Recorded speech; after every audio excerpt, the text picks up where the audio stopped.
Well, ladies and gentlemen, welcome to World of Wrestling. At this time, you know what to do. Hit the like button if you like the video. After you get a chance to watch this video, hit the subscribe button if you're not subscribed to the channel. And leave a comment down below after you get a chance to hear what my commentary is on AEW Dynamite. September 16th, 2020 review. Folks, this was fucking awesome. The ending of the show was awesome. The majority of the show was okay. It wasn't great. As you can tell, my voice is not at full strength because I was screaming my full head off at the main event that we watched tonight. And I gotta admit, guys, Trent Beretta, Chuck Taylor, Ortiz, and Santana all deserve bonuses for a match what we saw here tonight. They put their bodies through unimaginable pain just over a fucking storyline about beating the shit out of somebody's, their mom's car. I think that was outrageous of a storyline to build towards this. But my God, what happened in this match was just fucking brutal. I can't believe what we saw here. This was total carnage at its finest. Yes, I used the word carnage. That word hasn't been used. That terminology hasn't been used in years, I believe. I haven't heard the word carnage used in any wrestling show for a while. But yeah, that was definitely carnage at its finest. We also saw Orange Cassidy make an appearance in this match, which was really fun to see him just pop out of a trunk and then hit someone in the face with a Superman punch with a fucking chain wrapped around his fist. That was pretty fucking nice too. These guys went all out crazy. Eddie Kingston, by the way, he came up with a nice little name. He didn't make it official of what their group is, of him, Ray Phoenix, Pentagon Jr., and Butcher and the Blade being Agents of Violence. I think that would be a great faction name for them. So that actually is mentioned in their promo. MJF is still trying to get his rematch for the AEW World Championship because he feels he was robbed of that title. We also get some insight on what's going to be happening next week surrounding the World Championship. Type that up. We're getting a 6-man tag team matchup where Brian Cage is getting an opportunity to tag with Lance Archer along with Ricky Starks, and Jon Moxley is tagging with William Hobbs and Darby Allin in a 6-man tag team match next week. So there was a promo for that just before the main event. The wrestling was pretty decent. It was nothing bad. So let's just get into it.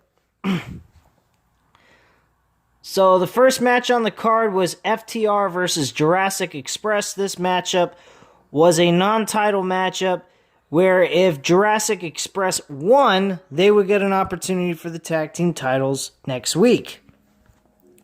This match went a little too long to my liking. Simply because of the fact that FTR is actually the tag team champions. That is why I think it was kind of stupid to have Jurassic Express and FTR go as long as they did. They went about 15 plus minutes. A little over 15 minutes, I should say. Match was good. I mean, it was solid, but they should have cut off at least 5 minutes, I would say.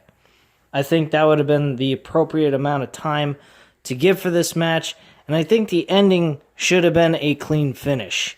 I don't think FTR needed to cheat to win this match, which they did at the end, which I didn't particularly like. Thought that was kind of making them like weak champions. They didn't need to win this match by cheating. So that's the two downsides about this match. Overall, though, the match was a very decent matchup overall. We had Marv Alves, or Alex Marvez, I should say. I keep forgetting his name. It's like he's not even that important. They need to get somebody that's a better commentator anyway. He sucks, which I've mentioned multiple times. But Alex Marvez was backstage with Private Party.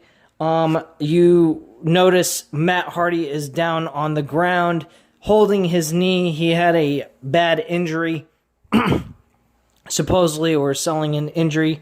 I think this is the way of taking him permanently off television for a little while. And Jericho and Jake Hager actually show up saying, "Oh, are you all right? You look like you got a bum knee." And they start making fun of him and then walk off. And that's because Jericho and Jake Hager were going to be facing Private Party later on in this episode. So that's the reasoning behind all of that. Hangman Page and Frankie Kazarian. Fantastic match. Finally, some one-on-one action.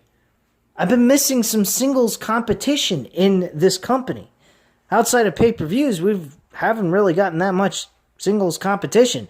This episode actually had that. A mixture of both tag team and singles competition. I love it. It was perfect. Just the way any wrestler, a wrestling fan, I should say, should want the show to be. Half tag team, half singles competition. And it worked out well. They did a fantastic job booking this show. They had singles competition, they had tag team wrestling, and that's the way you need to book these shows. You can't just have non-stop tag team wrestling. I think that's retarded. This show had a 50-50 of both. So I really appreciate them actually giving us singles matches. And Hangman Page and Frankie Kazarian delivered on this first singles match of the show. Hangman Page wins this match by a buckshot lariat. Very nice ending the way they did it. They had Kenny Omega on the commentary team. He didn't sound too bad either. He sounded very, normal. Very intelligent.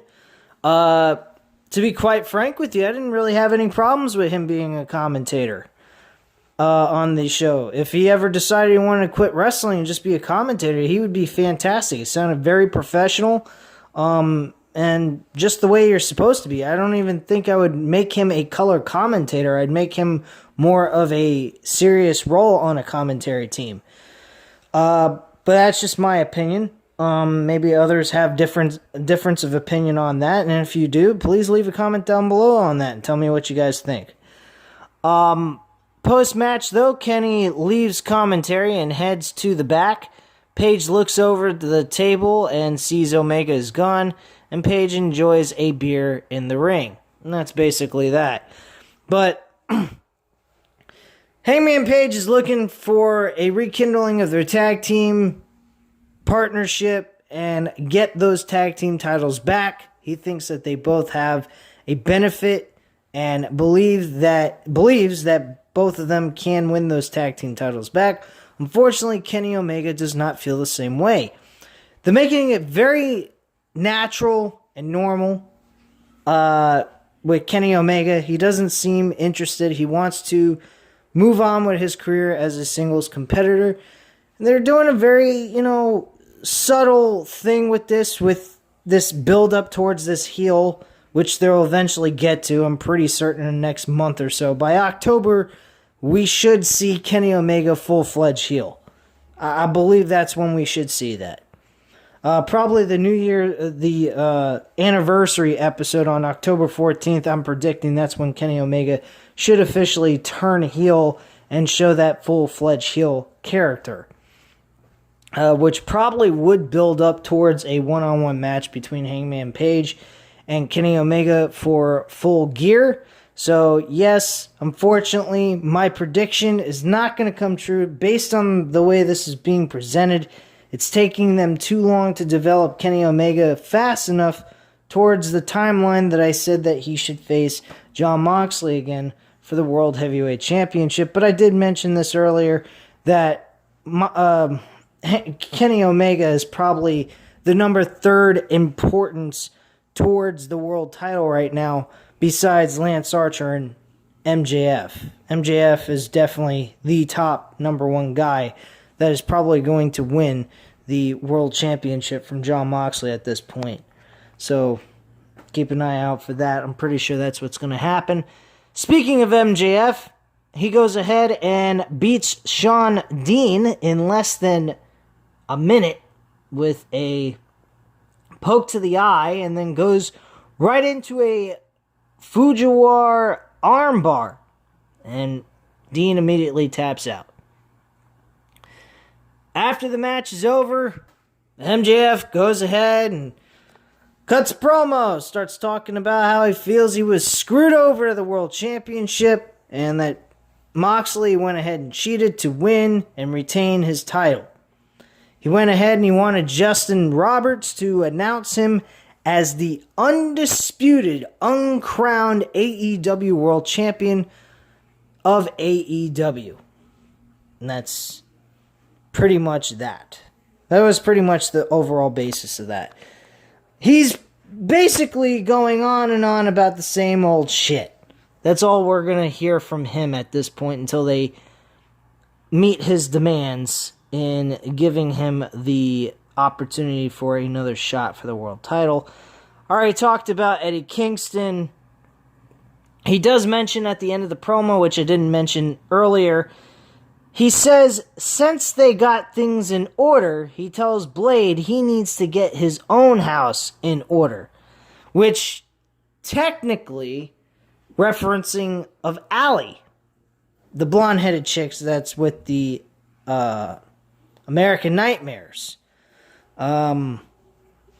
So, at this point, we are probably going to see Allie back with Butcher and the Blade, which I hope so, because she really belongs with her husband, not messing around with another dude when she's actually married in real life. I think that's kind of fucking retarded. Now, granted, it is a show and they're just play acting a role, but still, I mean, 1 minute you're with your husband in the televised program, and then the next minute you're off gallivanting with someone else. It really doesn't make a lot of sense to me. But that's just me. So the next match on the card was Chris Jericho and Jake Hager versus the Private Party. Very good matchup.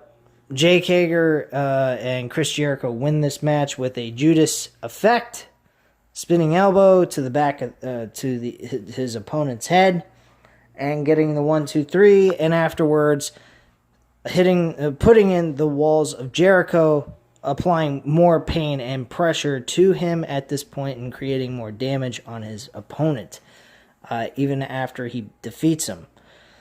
Forgot to mention something else. Early in the show, rewinding back to the very first match, Jurassic Express and FTR, the Young Bucks showed up, and they super kicked one of the referees in the face who was originally supposed to be the ref of the match. They looked very, very pissed. They looked like they didn't give a fuck.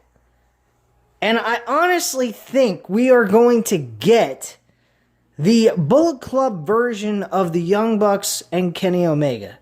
I think at this point it's safe to say that I believe Kenny Omega and the Young Bucks are going to become full-fledged heels together as a group.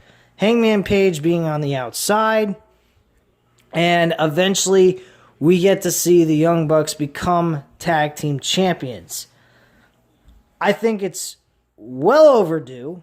I think they've given enough time for other tag teams to have the opportunity to shine. I think the Young Bucks deserve a run as tag team champions eventually.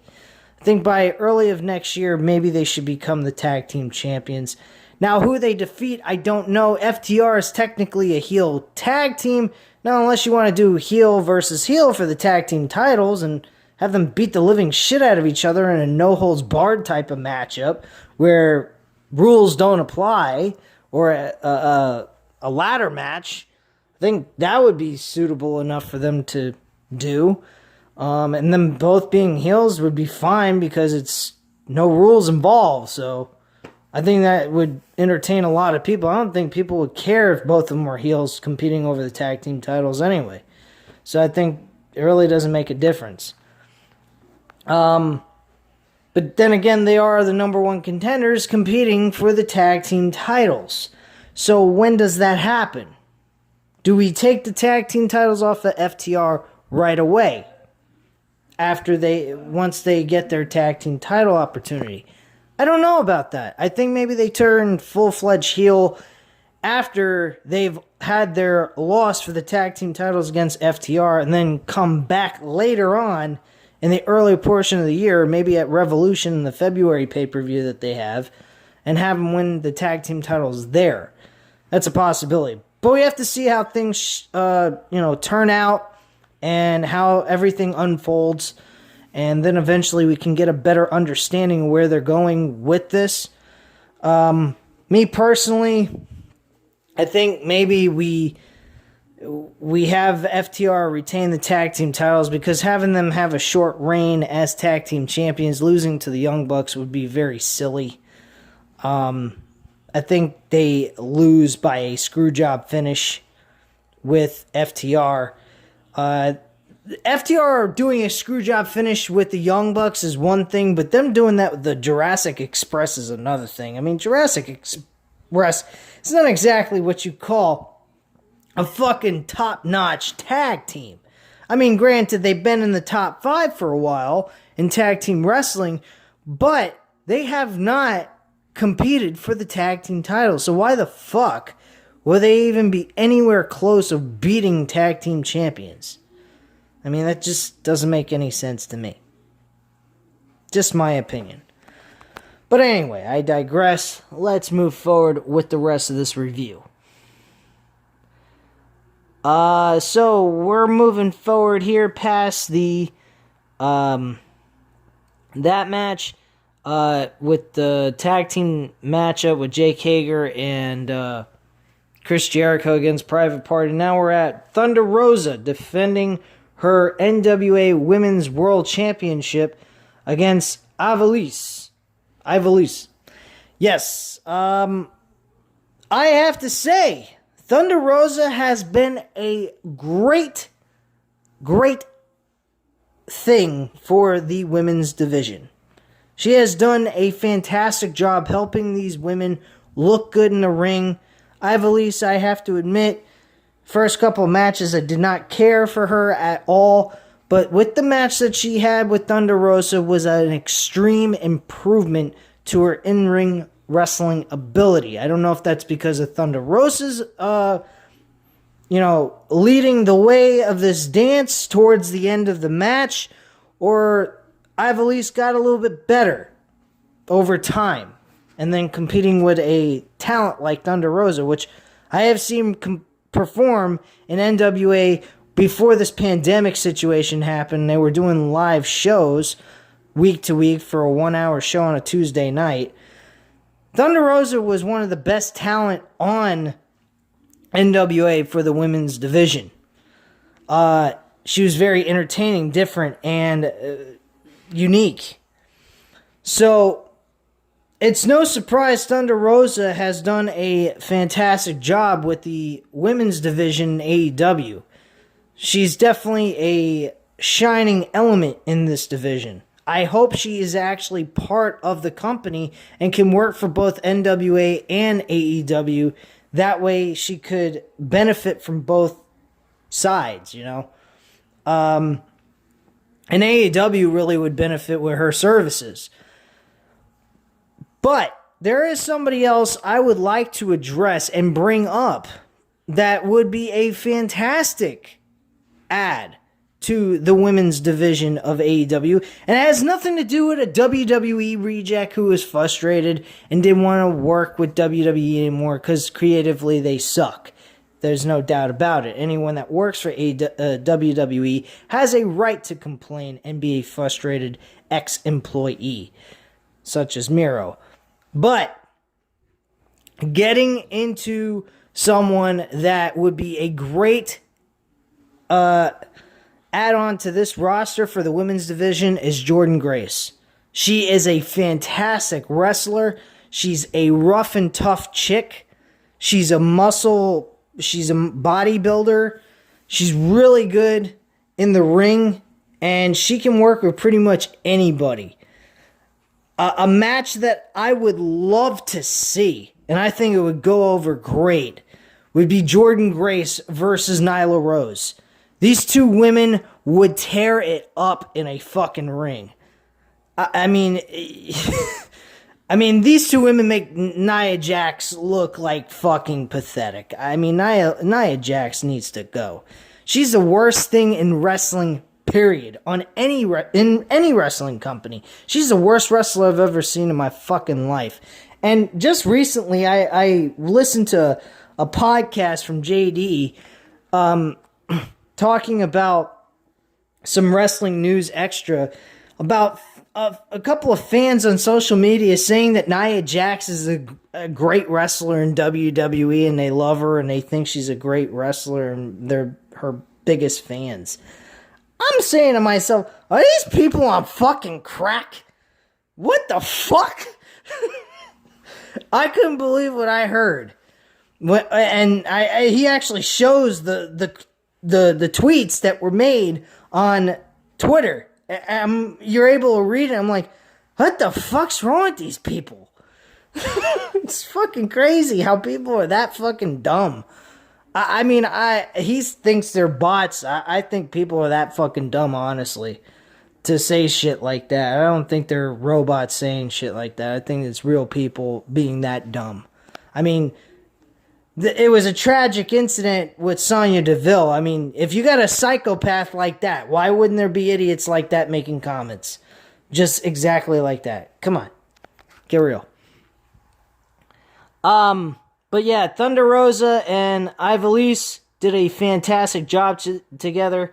I was really impressed. One of the better matches in this women's division so far in AEW, outside of the World Championship match that they had at the pay-per-view.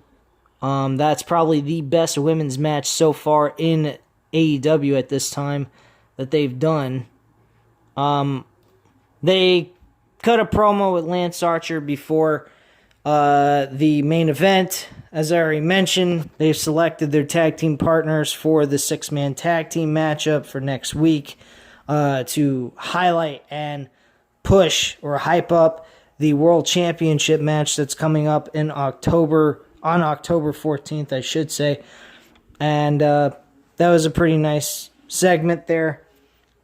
And then the main event, which I already mentioned, which was fucking unbelievable what these men did. First off, Trent Beretta got powerbombed through a fucking hood of a car and through glass. Ortiz got a modified pile driver, or it's a maneuver that I believe what's his face, Hangman Page uses. He takes his opponent, his arms are wrapped around his opponent's legs while they're behind him. His opponent's head is between his legs, and he falls down on top of him. And he actually goes through the fucking thin, board and goes right into the bottom part of the pickup truck in the pickup portion of the truck and gets the 1, 2, 3. That was fucking brutal. Santana got his head thrown right into a mirror of a car, and the fucking mirror didn't come off either. And it looked like they used full force there, and he just put his hand up, though, to block the mirror from hitting him in the face. But he actually ate the mirror in the face anyway, and got a small cut on his head, and he started bleeding. So a lot of the stuff on here wasn't all fake. It wasn't all props and shit like that. I mean, I'm pretty sure they used some stuff that would be safe for them to use so that they can get through this entire match, because God knows, man, if all that stuff they used on each other was real, I don't think anybody would fucking be getting up. Literally. This was shit you would be using in a movie to help you get through an entire film of doing shit like this. There's no possible way you could be using real shit like this and get through an entire match for like almost 20 minutes. It was just fucking unbelievable. But at the end of the day, no matter how much of props this shit was, this stuff really looked like it hurt. And I'm pretty certain, even though it wasn't as real, the stuff that they were using on each other was as real as it looked. I mean, that spot with Trent Beretta getting powerbombed through that glass and onto the hood looked pretty fucking painful, and the glass did cut through his skin. So he had a bunch of fucking blood dripping on his back. So, I mean, yeah, the stuff was props, some of it, and it looked pretty fucking painful. But it couldn't have been all real stuff, because if it was, they wouldn't have been able to get through this match. I mean, let's be honest. But man, did they look banged up, hurt to hell. And then the ending of this fucking show was fucking perfect. It was fucking hilarious. Trent Beretta's mother comes up with her van. That's a new van. It's not the one that was all damaged and fucked up, of course. She shows up, picks up her son, picks up his Chuck Taylor, and she also picks up Orange Cassidy. They get in, they close the van. She slowly drives a little bit. I'm saying to myself, what the fuck's she waiting for? Just go, get the hell out of here, you know? She pulls her hand out of the window and gives Santana Ortiz the fucking bird, and then they go off the air. I mean, that was the fucking best way to end the show you could possibly think of. I thought that was the best thing ending to any AEW Dynamite thus far in the company's history. I thought it was fucking great. I was on the floor laughing. I thought that was awesome. But anyway, guys, that was pretty much the overall gist of the show, what you got to see. Good action, entertaining stuff, a lot of fun. Good 2 hours of entertainment. Definitely get your mind off of any problems you might be having in your life. Nice little escape. Too bad WWE can't do that. They can only use bullshit, which doesn't entertain anyone, and illogical booking, which has been going on forever now. But anyway, guys, I digress from all the WWE talk.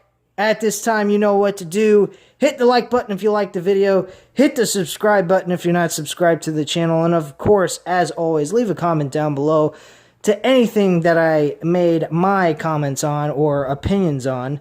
And let me know what you guys thought or what you guys feel about the show. And I'll definitely get back to you on that. And I thank you very much for watching, guys. Have a great night. Bye.